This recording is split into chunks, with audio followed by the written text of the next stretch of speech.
Hey guys, what's up? It's me, Spencer here, showing you guys some Dreamweaver. This time, what I'm going to be doing is telling you guys how to code some important stuff in the website coding language. And what I'm going to start off with is just how to type a paragraph and what you would use to type the paragraph. So I'm going to go up here in the body text. I'm going to hit enter. This is for HTML document. You can do this for PHP and pretty much everything else. They use the same. They all have something to do with HTML, except for CSS. CSS is for designing, which I'll probably go in further later.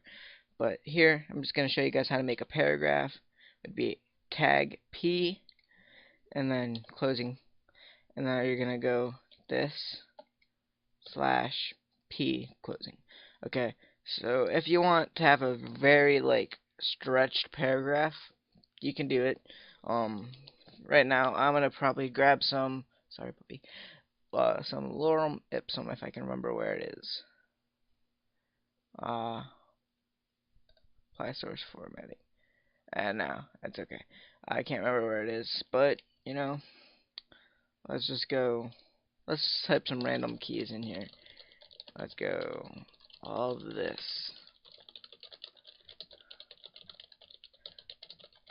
Make a nice little paragraph. Now let's go and design. That's what it looks like. And the cool thing about this is you can change this also. It doesn't. You can change the actual words. But since I was just typing, it doesn't matter. Now the next thing is there's two bold things. First one is strong. If I didn't get dyslexic, strong. Okay. And then what you have to do at the end of this before the tag is put slash strong. Okay, so that bolds it all like this. Now the other one is get rid of these tags. Surprised this didn't go yellow. Okay, so the next one is the B tag. Now all you're gonna do is put B. Okay, and then you're gonna put the closing tag at the end. So go slash B. Pretty simple. Now, if you're confused at what I'm typing for the arrow keys, it's the comma, shift comma, and shift period. On your keyboard, it should show the arrows as the alternative buttons. And let's check this out. So there's no difference between the bold, except for the fact that when you type in strong, the search engine optimization that you install on your website, when it goes live, it will make that a key, like a keyword. It'll search for strong before it searches for bold. Okay, they do the exact same thing except for when it comes to search engines. So it's pretty nifty. Um, that's why I choose to use strong because I like using keywords. So yeah, but let's go to the next. Now you can underline and italicize. So I'm gonna do underline first, and let's just go this U. And that's going to underline it. But remember, for every opening tag, except for breaking, you have to have a closing tag. So put that same tag, except for with the slash U. Okay, now let's check this out. Now it's all underlined. You see this? It's all underlined. Okay, and now we can get rid of this if we want to, but I'm just going to show you the italicize. Let me refresh this. Hold on. Okay, so yeah, it's EM. Okay. Um Now I know it's confusing on why it's EM, but I guess that's just the coding language. So now everything you see from here to here is italicized. Now it's pretty nifty. I mean, it's confusing to get the italicate, whatever. I can't say it, but the italics once you understand what it is. Okay, so that's all that's the text coding. And now you don't even need the paragraph to type. You can, let's go up here and let's type this is text. Now come up here, you'll see this is text. And then yeah, so you don't need the paragraph to type. It'll still show up. However, it's always good to have a paragraph if you want to have spaces between text. But you don't have to. Next I'm going to show you is the div. So this is in Fireworks. This is the easiest way to go with, is to use Fireworks and insert, but you don't have to. If you're just going to do a div without Fireworks, it's the div tag. Pretty simple. And then you're going to want to do that. That's the closing and opening tags. But if you're going to use Fireworks, this is a lot easier, and you're going to have to make a class, and you're going to have to make a CSS rule unless you want to inject it in here. But if you don't want a class, it's going to do the exact same thing, except for you're going to have text in between it. But I want to have a class, and I want to have a style. So I'll show you guys how to style this the same way I can, or change it up once we get the code. Okay, so I'm just going to do tut for the class. Okay, and let's click on new CSS rule. And this document only. We only want to see it on this document. Okay, let's click OK.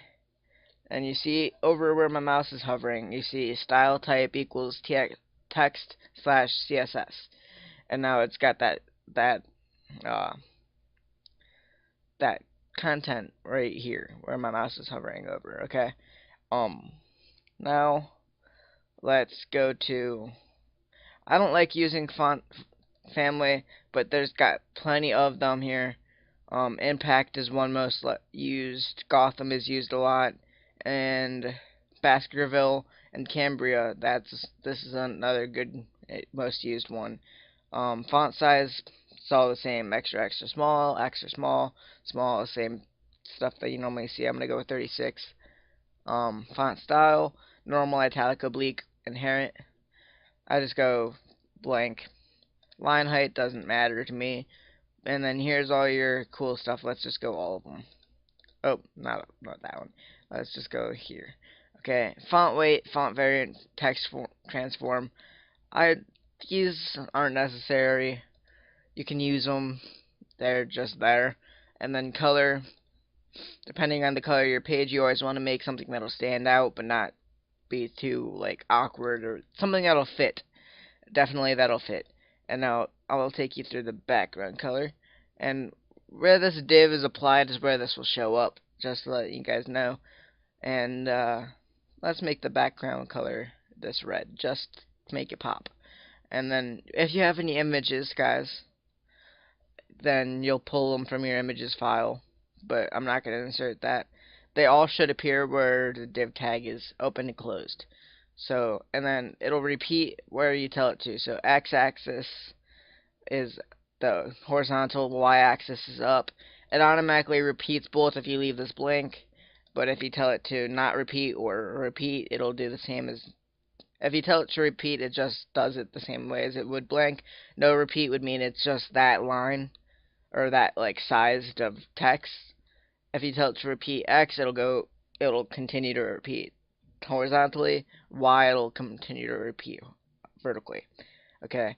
And now background attachment. I haven't really experienced or experimented with this, but that just tells it where to go, same as position. And then block. I never really found a use for this. It doesn't really change anything. However, the box does. So this is how wide, or the size of your div tag. So what I'm going to do is just type 950, and then click off this, and go auto, and auto. Okay, this is always necessary, because this is the size of your website, pretty much. Sometimes your website will be a little bigger, like in Google Chrome. Google Chrome ends up like expanding it a little bit more. So it's kind of hard to use Google Chrome as an example, but that's gonna happen. And then I'm gonna click apply. Okay, so you guys can see all that stuff just popped in there. Now I'm gonna pretty much type this all again, and another. Here we go. I'm gonna type .tutorial. Real. Okay. And let's just type this out so you guys can get me to typing it for you. So you're gonna type font family. If I can type, sorry, and then colon, Cambria. That's the one I chose. Comma, quotations, Hofler, text, quotations, comma, so on and so forth. But as you guys pretty much see it up top. And now font size. It's gonna be pretty much same exact stuff. You're just gonna type colon and then how much pixels you want it. So in this one I'm gonna do 24px.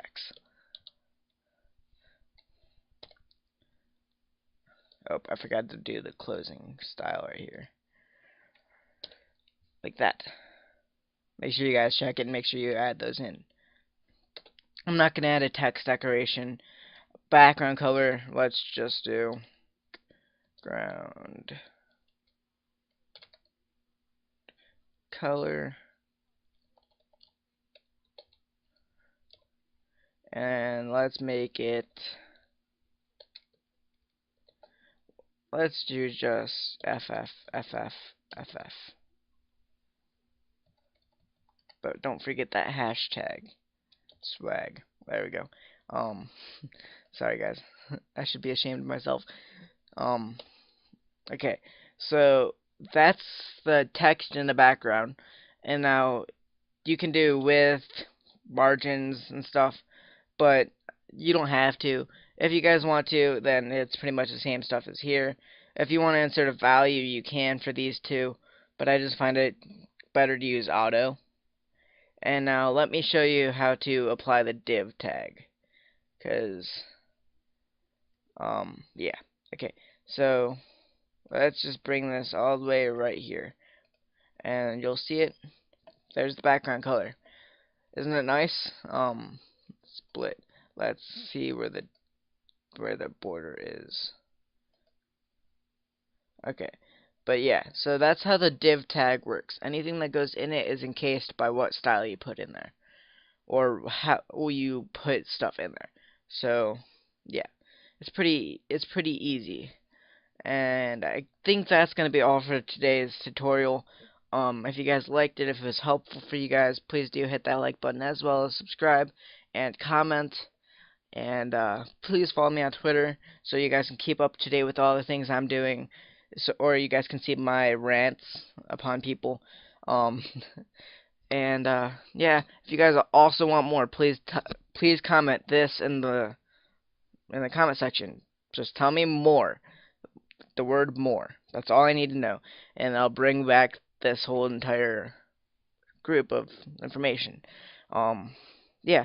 But for more stuff like Photoshop tutorials or Minecraft Let's Plays or live streams, then subscribe to me. It's the best way to see what I do. And love you guys and have a great time. Peace out.